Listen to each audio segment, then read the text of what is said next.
അപ്പോൾ നമ്മളിന്ന് വരക്കാൻ പോകുന്നത് മോർ സർക്കിളാണ്. മോർ സർക്കിൾ എന്ന് വെച്ചാൽ ഒരു ഇമ്പോർട്ടൻ്റ് ആയിട്ടൊരു ടോപ്പിക്കാണ്. MET 201 മെക്കാനിക്സ് ഓഫ് സോളിഡ്സിൽ 14 മാർക്കിൻ്റെ ഒരു ക്വസ്റ്റ്യൻ എല്ലാ വർഷവും നിർബന്ധമായിട്ടും ചോദിക്കുന്നുണ്ട്. അപ്പോൾ വളരെ സിമ്പിളായ ഒരു സാധനമാണ്. അപ്പോൾ ഒന്ന് ശ്രദ്ധിച്ചാൽ സുഖമായിട്ട് ആ 14 മാർക്ക് നമുക്ക് നേടിയെടുക്കാൻ കഴിയുള്ളൂ. അപ്പോൾ നേരെ വീഡിയോയിലേക്ക് പോകാം. മോർ സർക്കിൾ വരക്കണമെങ്കിൽ നമുക്ക് കുറച്ച് സൈൻ കൺവെൻഷൻസ് അറിഞ്ഞിരിക്കണം. അപ്പോൾ അതിൽ ടെൻസൈൽ സ്ട്രെസ് ആണെങ്കിൽ പോസിറ്റീവ് ആയിരിക്കും, കംപ്രസീവ് സ്ട്രെസ് ആണെങ്കിൽ നെഗറ്റീവാണ്. അതേപോലെ തന്നെ ഷിയർ സ്ട്രെസ്സിൻ്റെ കാര്യത്തിൽ നമ്മൾ ഇവിടെ ഒരു ചിത്രം കൊടുത്തിട്ടുണ്ട്. ഇതിൽ നോക്കിയാൽ നിങ്ങൾക്ക് അതിൻ്റെ സൈൻ കൺവെൻഷൻ മനസ്സിലാക്കാം. അപ്പോൾ ക്വസ്റ്റ്യൻ നമുക്ക് ചിലപ്പോൾ രണ്ട് രീതിയിൽ തരാം. ഒരിക്കൽ വേർഡ്സ് മാത്രം തരും, അല്ലെങ്കിൽ ഇതുപോലെ ഫിഗർ തരും. ക്വസ്റ്റ്യനിൽ സാധാരണ കണ്ടുപിടിക്കേണ്ടാവുക major principal stress sigma 1, minor principal stress sigma 2, പിന്നെ ലൊക്കേഷൻ ഓഫ് പ്രിൻസിപ്പൽ സ്ട്രെസ്സുകൾ θ 1 θ 2, പിന്നെ ലൊക്കേഷൻ ഓഫ് ഷിയർ സ്ട്രെസ്സുകൾ φ 1 φ 2. പിന്നെ ഇതെല്ലാം വേറെ ടൈപ്പ് ക്വസ്റ്റ്യൻ വരുന്നത് normal stress, tangential stress, resultant stress, ഇത്രയും കാര്യങ്ങൾ കണ്ടുപിടിക്കാനുള്ള ടൈപ്പാണ് ക്വസ്റ്റ്യൻസ് വരിക. മേജറും മൈനറും പ്രിൻസിപ്പൽ സ്ട്രെസ്സുകൾ കണ്ടുപിടിക്കുന്ന ക്വസ്റ്റ്യൻ എങ്ങനെ ചെയ്യാൻ നോക്കാം. അപ്പോൾ ഇതാണ് നമ്മുടെ ക്വസ്റ്റ്യൻ. ഈ ക്വസ്റ്റ്യനിൽ ഗിവൺ ഡാറ്റ എന്തൊക്കെയാണെന്ന് നോക്കാം. എക്സ് ഡയറക്ഷനിലുള്ള സ്ട്രെസ് തന്നിട്ടുണ്ട് സിഗ്മ എക്സ് 12 Nm/mm² ആണ്. അത് പോസിറ്റീവാണ് വാല്യൂ, ടെൻസൈൽ ആയതുകൊണ്ട്. ഇനി വൈ ഡയറക്ഷനിലെ സ്ട്രെസ് സിഗ്മ വൈ 6 Nm/mm² ആണ്. അതും പോസിറ്റീവാണ്, ടെൻസൈൽ ആയതുകൊണ്ട്. പിന്നെ tau X Y equal to tau Y X, അത് 4 ആണ്, അതും പോസിറ്റീവാണ്. ഇത്രയാണ് നമ്മുടെ ഗിവൺ ഡാറ്റ.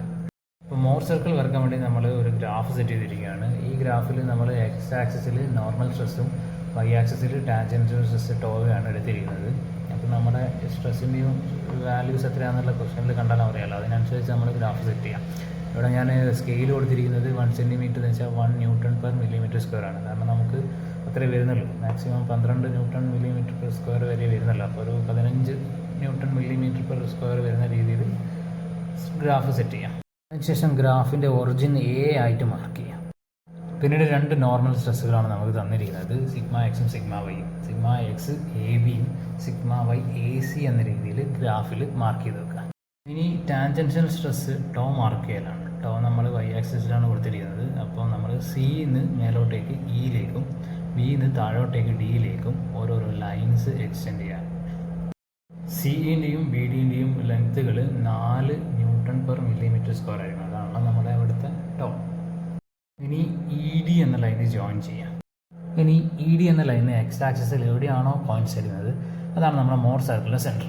അത് ഒ ആയിട്ട് എടുക്കുക. പിന്നെ ഒ മുതൽ ഇ വരെയോ അല്ലെങ്കിൽ ഒ മുതൽ ഡി വരെയോ ഉള്ളത് റേഡിയസ് ആക്കി എടുത്തിട്ട് ഒരു ഫുൾ സർക്കിൾ വരച്ചിടാം. അപ്പോൾ ഇതാണ് നമ്മുടെ മോർ സർക്കിൾ. ഇനി ഈ സർക്കിളിൽ നമുക്ക് ഓരോരോ സാധനങ്ങൾ കണ്ടുപിടിക്കാം. ആദ്യം കണ്ടുപിടിക്കാൻ വന്നത് ടോമാക്സ് ആണ്. ടോമാക്സ് എന്ന് വെച്ചാൽ റേഡിയസ് ഓഫ് സർക്കിൾ തന്നെയാണ്. റേഡിയസ് OG ഇതിൽ മാർക്ക് ചെയ്ത് കാണാം. അത് അളന്നെടുക്കുക. അളന്നെടുത്ത് കഴിഞ്ഞാൽ നമുക്കത് 5 cm ആണ് കിട്ടുന്നത്. കിട്ടിയിരിക്കുന്ന 5നെ നമ്മുടെ സ്കെയിൽ കൊണ്ട് മൾട്ടിപ്ലൈ ചെയ്ത് കഴിഞ്ഞാൽ 5 Nm/mm² എന്നുള്ള ടോമാക്സ് നമുക്ക് ഇവിടെ കിട്ടും. നെക്സ്റ്റ് കണ്ടുപിടിക്കേണ്ടത് മേജർ ആൻഡ് മൈനർ പ്രിൻസിപ്പൽ സ്ട്രെസ്സുകളാണ്. അത് കണ്ടുപിടിക്കാൻ നമ്മുടെ ഈ സർക്കിൾ എക്സ് ആക്സിസിൽ മീറ്റ് ചെയ്യുന്ന പോയിന്റുകൾ നമ്മൾ സിൻ്റെ അടുത്തുള്ള പോയിന്റ് C' എന്നും ബിൻ്റെ അടുത്തുള്ള പോയിന്റ് B' എന്നും മാർക്ക് ചെയ്യും. ഇവിടെ major principal stress sigma 1 AB', minor principal stress sigma 2 AC' ആണ്. നമ്മൾ സ്കെയിലിൽ അളന്നെടുക്കുക. അളന്നു കഴിഞ്ഞാൽ AB' 14 cm, AC' 4 cm കിട്ടും.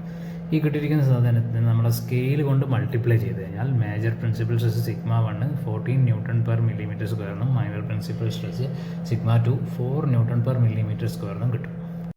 ഇനി നെക്സ്റ്റ് കണ്ടുപിടിക്കേണ്ടത് location of principal stresses θ 1 and θ 2 ആണ്. ഇത് കണ്ടുപിടിക്കാൻ വേണ്ടി പ്രൊട്രാക്ടർ നമ്മുടെ O എന്നുള്ള പോയിന്റിൽ സെറ്റ് ചെയ്യാം. എന്നിട്ട് ആംഗിൾ EOC പ്രൊട്രാക്ടറിൽ മെഷർ ചെയ്തെടുക്കുക. അതിനെ 2θ എന്ന് നമുക്ക് വിളിക്കാം. കിട്ടിയിരിക്കുന്ന 2θ 2 കൊണ്ട് ഡിവൈഡ് ചെയ്താൽ നമുക്ക് θ 1 കിട്ടും. പിന്നെ ഈ θ 1 കൂടെ 90 ആഡ് ചെയ്താൽ θ 2 കിട്ടും. അപ്പോൾ ഈ കിട്ടിയിരിക്കുന്ന θ 1 θ 2 ആണ് location of principal stresses. Next location of shear സ്ട്രെസ്സുകൾ φ 1 φ 2 ആണ്. φ 1 കണ്ടുപിടിക്കാൻ θ 1 + 45ഉം φ 2 കണ്ടുപിടിക്കാൻ θ 2 + 45ഉം ചെയ്താലും ആൻസറായി. നെക്സ്റ്റ് വേറൊരു ടൈപ്പ് ക്വസ്റ്റ്യൻ ആണ്. ഇവിടെ സിഗ്മ മാത്രമേ തന്നിട്ടുള്ളൂ, ടോ തന്നിട്ടുണ്ടല്ല. ടോ 0 ആയിരിക്കും. പിന്നെ പ്ലെയിൻ ഇൻക്ലൈൻ ചെയ്തിരിക്കുന്ന ആംഗിൾ തീറ്റയും തന്നിട്ടുണ്ടാവും. ഇത് വെച്ചിട്ട് നമുക്ക് എങ്ങനെ നോർമൽ സ്ട്രെസ്സും ടാൻജൻഷ്യൽ സ്ട്രെസ്സും റിസൾട്ടൻറ്റ് സ്ട്രെസ്സും കണ്ടുപിടിക്കാൻ നോക്കാം. ഇനി നമ്മൾ ആദ്യം ഗ്രാഫ് സെറ്റ് ചെയ്യുക. ഗ്രാഫിൽ സ്കെയിലൊക്കെ കൃത്യമായിട്ട് എടുക്കുക. നമുക്ക് തന്നിരിക്കുന്ന സ്ട്രെസ്സുകളുടെ എത്രയാണ് മാക്സിമം ലിമിറ്റ് നോക്കുക. അതിനനുസരിച്ച് ഗ്രാഫ് സെറ്റ് ചെയ്യാം. സിഗ്മ എക്സ് എ ബി ആയിട്ടും സിഗ്മ വൈ എ സി ആയിട്ടും നമ്മൾ ഗ്രാഫിൽ മാർക്ക് ചെയ്യാം. അതിനുശേഷം സി വി എന്ന ലൈനിൻ്റെ സെൻറ്റർ നമ്മൾ ഒ ആയിട്ട് മാർക്ക് ചെയ്യാം. അതാണ് സർക്കിളിൻ്റെ നമ്മളെ മോർ സർക്കിളിൻ്റെ സെൻറ്റർ. എന്നിട്ട് റേഡിയസ് വരുന്നത് ഒ സി അല്ലെങ്കിൽ ഒ ബി റേഡിയസ് ആക്കി എടുത്തിട്ട് ഒരു ഫുൾ സർക്കിൾ വരക്കുക. പിന്നെ നമ്മുടെ ഗിവൺ ഡാറ്റയിലുള്ളത് പ്ലെയിൻ ഇൻക്ലൈൻ ചെയ്തിരിക്കുന്ന ആംഗിൾ തീറ്റയാണ്. അത് 30 ഡിഗ്രിയാണ്. അതിൻ്റെ 2 തീറ്റ എടുക്കുക, 60 ഡിഗ്രി. അതിനുശേഷം 60 ഡിഗ്രി നമ്മൾ സർക്കിളിൽ മാർക്ക് ചെയ്യും ഇതുപോലെ. അതിനുശേഷം ഈ 60 ഡിഗ്രി ലൈന് സർക്കിളിൽ എവിടെയാണോ മീറ്റ് ചെയ്യുന്നത് അവിടെ നിന്ന് നേരെ താഴോട്ട് എക്സ് ആക്സിസിലേക്ക് ഒരു ലൈന് എക്സ്റ്റെൻഡ് ചെയ്യാം. ഈ പോയിന്റുകൾക്കെല്ലാം പേര് കൊടുക്കുക. അവിടെ ഡിയും ഇയും ആണ് ഞാൻ കൊടുത്തിരിക്കുന്ന പേരുകൾ. അതിനുശേഷം എ ഡി ജോയിൻ ചെയ്യുക. ഇനി നമ്മൾ ഓരോരോ സ്ട്രെസ്സിൻ്റെയും വാല്യൂ ഫിഗറിൽ നിന്നും ഡയറക്റ്റ് മെഷർ ചെയ്തെടുക്കാം. നോർമൽ സ്ട്രെസ് സിഗ്മ എന്ന് വെച്ചാൽ എ ഇ ഇൻറ്റു സ്കെയിൽ ആയിരിക്കും. ടാൻജൻഷ്യൽ സ്ട്രെസ് സിഗ്മ ടി എന്ന് പറയുന്നത് ഡി ഇ ഇൻറ്റു സ്കെയിൽ ആയിരിക്കും. റിസൾട്ടൻറ്റ് സ്ട്രെസ് സിഗ്മ ആർ എന്നത് എ ഡി ഇൻറ്റു സ്കെയിൽ ആയിരിക്കും. ഇത് മെഷർ ചെയ്ത് കഴിഞ്ഞാൽ എ ഇ 10.5 കിട്ടും. അത് ഇൻറ്റു സ്കെയിൽ 10 ആണ് അവിടെ നമ്മൾ സ്കെയിൽ ഉപയോഗിച്ചിരിക്കുന്നത്. അത് ഇൻറ്റു 10 ചെയ്ത് കഴിഞ്ഞാൽ 105 Nm/mm² കിട്ടും. അതേപോലെ തന്നെ ഡി ഇ 2.6 into 10 26 Nm/mm² എന്ന് കിട്ടും. നെക്സ്റ്റ് എ ഡി 10.8 ആണ്. 10.8 × 10 108 Nm/mm².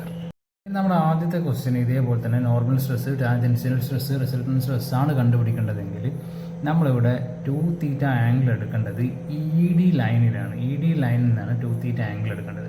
നമ്മൾ ഇപ്പോഴത്തെ കേസിൽ എടുത്തിരിക്കുന്നത് എക്സ് ആക്സിസിലാണ്. അതിൻ്റെ കാരണം എന്താണെന്ന് വെച്ചാൽ ടോ ഇവിടെ ആബ്സെൻ്റ് ആയിരുന്നു. ടോ 0 ആയത് കാരണമാണ് നമ്മളത് എക്സ് ആക്സിസിൽ നിന്ന് എടുത്തത്. അപ്പോൾ ഇനി ടോ തന്നിരിക്കുന്ന ക്വസ്റ്റ്യനുകളാണെങ്കിൽ നമ്മൾ എന്ത് ചെയ്യണമെന്ന് വെച്ചാൽ ഇ ഡി എന്ന ലൈന്, ആ ലൈനിൽ വേണം നമ്മൾ 2θ ആംഗിൾ മാർക്ക് ചെയ്യുക. ബാക്കിയെല്ലാം നമ്മൾ ഇപ്പോൾ ചെയ്ത അതേ മെത്തേഡ് തന്നെ എഫ് നിന്ന് ജിയിലേക്ക് ലൈന് എക്സ്റ്റെൻഡ് ചെയ്യുക. പിന്നെ എഫും എയും കൂടി ഒരു ലൈന് ജോയിൻ ചെയ്യുക.